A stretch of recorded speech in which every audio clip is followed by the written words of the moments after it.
ready? It's the Roundtable with me, Robert Bannon.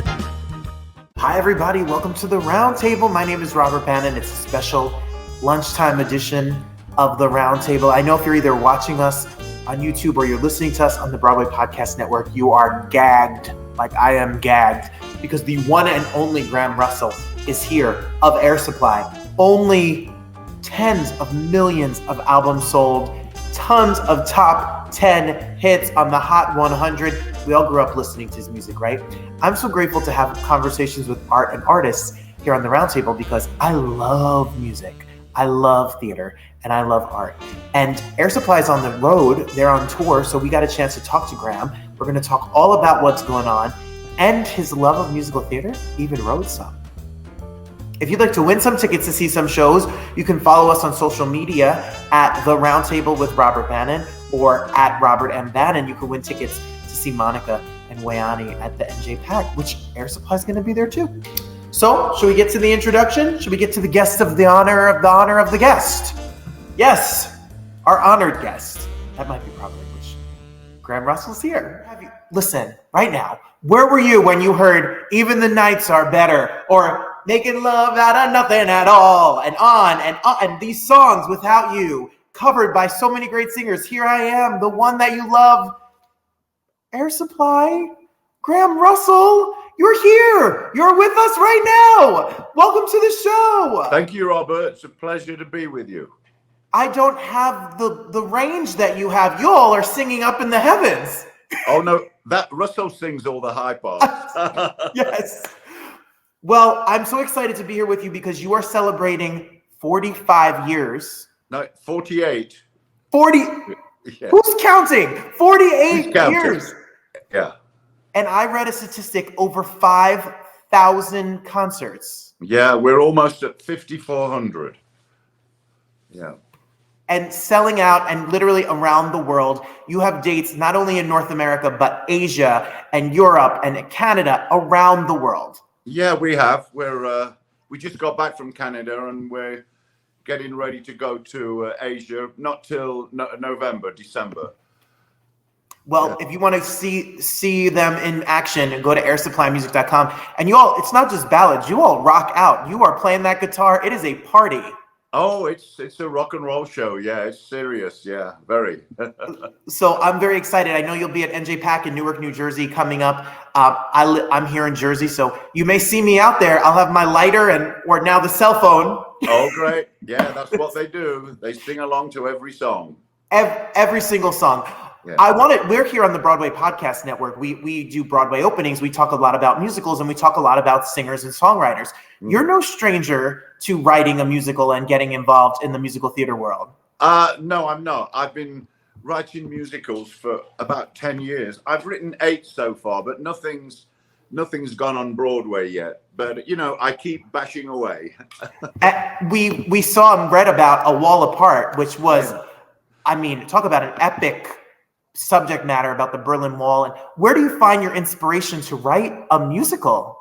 Well, I don't write the book, but a couple of friends of mine that live near me, they came to me with this proposal, and they had this great story about A Wall Apart, where the Berlin Wall divides two people that fall in love. And it's quite an epic story, and it's a beautiful telling of an original tale. It's really beautiful. But the thing with me, if I like the story, and I did, I'll just start writing the music straight away. It took me about 3 months to write all the songs and the score. So because I was really into it, and it went on. It was on, I think, 2 years ago in Salt Lake City, and it had quite a good run. But it's a really great show. I'm very proud of it. Yes. Well, you have your own history in musical theater. I'm doing some research about you. I was struck by sometimes things happen. Life happens, and you move around, and it all becomes fate, and is meant kind of to be. You were born in Nottingham, England, and you made the decision to move to Australia. What moved you to Australia? Well, my parents were my dad was already there, and my sister was there. And when they went, I wasn't ready to go. I wanted to finish school, which I did. And But when I was ready, I said, okay, I'm ready to go. So I went and followed them. But for me, at that time in England, I was a bit stale. I was in a group and I was playing drums, but we weren't getting anywhere. And I wanted to play original songs and they didn't want to do that, you know. So I just got fed up with it, and I moved to Australia and I started playing on my own in folk clubs and things. And then I joined Jesus Christ Superstar, which changed everything for me, you know. Literally changed everything for you. It did. And you meet Russell and you end up, the rest really is pop music history. Yeah. So, I mean, we really came together because of Superstar. And Russell and I met on the very first day we had a choir sing through, you know, the whole cast sang, 34 people. And this guy was sitting next to me, and it was Russell. And we just met each other, and we were the only two people that we knew in the whole cast. So we became friends, and it went from there, you know. And now, is it true that you were a self-taught guitarist and percussionist? You started writing music at 11 years old? Yeah. I've never had a music lesson, so whatever I do is all intuitive, and it's kind of there already, you know. But I kind of managed to figure it all out, figure out how to write songs and how to produce albums. But I've always been self-taught. I don't know why. When you got it, you got it. That's it. You just got it. Yeah, I think there's something going on. I am aware that I have a gift of some kind to write songs, and I'm very fortunate to have that. You know, I really am. The gift has been for us to hear them, truly. You are someone who came up with the idea for the name of the group in a dream. I did. Well, we had a record coming out, our first record in Australia, and we didn't have a name. So our record company said, we need to have a name by the morning.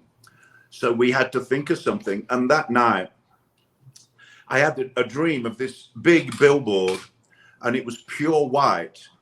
And on the perimeter were all these lights going off. I can still see it in my vision. And on the middle of the billboard in big black letters, it said air supply. And I thought, oh, that's interesting. And I didn't think anything of it till Russell and I met in the morning, and he said, do you have any names? And I said, no, do you? And he says, no. And I said, well, I had this weird dream, and I saw this name air supply. And he said, wow, that's interesting. And he said, let's go with it. So we went with it, but we didn't know what it meant, you know. 48 years later and tens and dozens of millions of albums sold, I guess it worked. Yeah, I mean, that's become synonymous with our music, of course, with big epic ballads and a great live show. So we're very fortunate, you know. Well, here's a look at one of the first albums right here. That's going back. And then, of course, All Out of Love. Yeah. Oh, wow. Yeah. Which has been parodied and put in movies and television shows and sung by many people. It has. You're right. It's been parodied to death. But, you know, it just got All Out of Love is now in a massive Kentucky Fried Chicken commercial now. So, but you know, hey, whatever, you know what I mean? Look, the check clears. As long as the check clears. It does, yeah. Well, you know, Clive Davis is legendary ear in this business. He has discovered so many of the greatest voices. When you got the phone call or you got the message that Arista was interested in signing you and bringing you over here and taking over, what was that like to join that machine? It was incredible. I mean, we knew who Clive was, but I don't think we really understood his legendary status in the music business. But we quickly found out when I saw Lost in Love coming in the charts in a Cashbox magazine. I saw it and I thought, oh my God, we had no idea it had been released. So I called Clive up and I said, is this Clive Davis? He says, yeah. And he said, are you Graham Russell? And I said, yeah. He said, get back to Australia, because I was in England. He said, get back to Australia and make the album, because Lost in Love is going to be a huge success. And he was right. But that was the beginning of a great relationship with Clive. And he really was incredibly instrumental in our success. He he guided us. He came to the studio, you know. So we were very lucky to have him on our side because he was the best in the business, you know. Yes, those ears, that instinct. Yeah. You have had a string of 8 top 10 Hot 100 singles, and you put out every song just up the charts, up the charts, up the charts. When you put together the live show, how do you fit 48 years of music? Well, it's a predicament for us because we have had so many hits, and you know, we're very aware that when you go to a show, you want to hear hit songs, so we play them all, and so we don't get a lot of space for anything new, but we do play a couple of brand new songs. But our show is pretty much hit songs all night. But we kind of mix it all up, you know, we have different arrangements. But I must say, we still love playing these. They belong to the world now, and we love playing them. We really do. But there's a lot of them, you know, there's a lot of songs. Yes, there is. Well, 130 dates, you're still on the road. I know you're in the middle of a tour now. The Lost in Love Experience came out, and you're touring. Right now, you did your 45th anniversary tour. You're on 48 years of tour. Yeah. What is it like to be on the road now, back in the compared to, you know, the 70s and 80s when we were gonna, I don't know, throw a television out a window? Oh, right. Well, we're pretty mellow on the road. You know, I mean, we're a small party, but there's only 12 of us total with the band and the crew. And we're all very, very tight friends. It's like a family. So we're very calm when we're on the road. But, you know, there's a lot more people traveling than there used to be. You know, 20 years ago, there didn't used to be this many people flying. But it's always busy in every airport. But, you know, it's part of our job. It's part of what we do. But it's worth it to step on stage for 2 hours at night. I mean, we go, okay, this is our dream. And it is every night. We're still living that dream of playing, you know, to packed houses every night. It's amazing. Your voice is gorgeous. Your playing is gorgeous. I was listening to some clips of a pay-per-view event, a recording concert you did. To see you play live, to see you play guitar live and really feel the music and play around with some of it is such a joy to be able to see. I can't even imagine what it feels like to hear a sold out audience sing the words that you wrote every single night. It's a great feeling. And I think that's why we keep going, you know, it's a wonderful feeling, but at the same time, it's a responsibility. You know, we've been the backdrop to people's lives for generations, and it's a responsibility. You know, we need to be out there bringing people together, bringing our music to people, to hear them sing and laugh and cry. It's a great job. I have the best job in the world. And we're so grateful you do it. Your new album, you hear your music now with a full gigantic symphony. You collaborated with was it the Prague Symphony to put out the last record? Yeah, they had an opening, and I've wanted to play with them for years because they're considered one of the best symphonies in Europe. And so we went over there and we played with them, and it's just breathtaking. You know, it's something else. You hear all those great songs now, and with the Prague Symphony there, and it's like, oh my God, it's like listening to Tchaikovsky or Beethoven or something, you know. Well, I got a chance to listen. You need to go wherever music is heard, go stream it right now. It is gorgeous. It's beautiful. Oh, thank you. Everyone, airsupplymusic.com is where you're going to go. There's a list of 100 and something dates. They keep them busy. Go to airsupplymusic.com to make sure that you see them when they're in your neck of the woods, and keep up with them on social media, because I'm sure there's more music, more concerts, more things on the way at Air Supply Music. And I want to see these musicals. I can't wait to see one of your musicals up on its feet on stage. Oh, me too. But I must say, you know, I've been writing musicals for 10 years.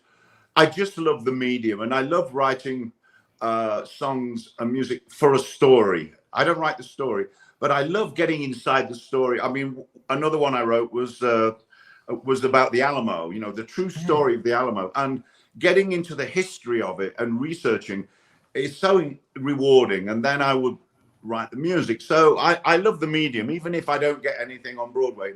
I just love doing it. it's great for me because it keeps me busy, because I write all the time. So I need to have something to write about, you know. Are you someone that, is it a pad? Is it in a phone? Is it a recorder? I sing into a phone, believe it or not. I didn't used to. I used to have a recorder. Then somebody said, well, why don't you use your phone? So at any moment, I've got about 50 passages on my phone, even now. And so it's easy for me. I play it, record it, and then I go to a studio and record for real. You know, it's easy. Well, we're so honored and grateful to have some time with you today. I have so many memories of, and I'm sure you hear this all the time, my mom cooking breakfast, driving in the car with my dad, listening to your music here in Jersey. Great, yeah. And it was such an honor. I'm so excited for you to come to Newark, New Jersey. Go to njpack.org for tickets if you want to come to the Jersey show. And no matter where they are, make sure you check them out, check out the music. Thank you. Thank you so much for spending time with us. Robert, it's my pleasure. Thank you. We must do it again. Yes, please. I can't wait. Thank you. Well, I don't know about you, but that was some special chat. What an honor. How lucky are we? If you want to see Graham and you want to see Russell on the road, like we said, make sure you go to airsupplymusic.com. Thank you to everybody who made this possible. I look forward to listening to Air Supply on the treadmill today. Follow us every single day, every single week. We are here at the Broadway Podcast Network and also on the Roundtable's YouTube page. Make sure you look at the links in the bios and all of the links in the descriptions and all the stuff. You know what you're doing. You've done this before. And I look forward to seeing you. If you want more information about me, go to robertbannon, BANNON.com. I'll see you again. We have a full lineup every single day as we launch here on the network with brand new interviews. And then starting October 12th, Thursday nights, we're back live on YouTube, followed with that episode being put right up on the Broadway Podcast Network. Thanks everybody for watching. The best is yet to come. Talk to you all real soon.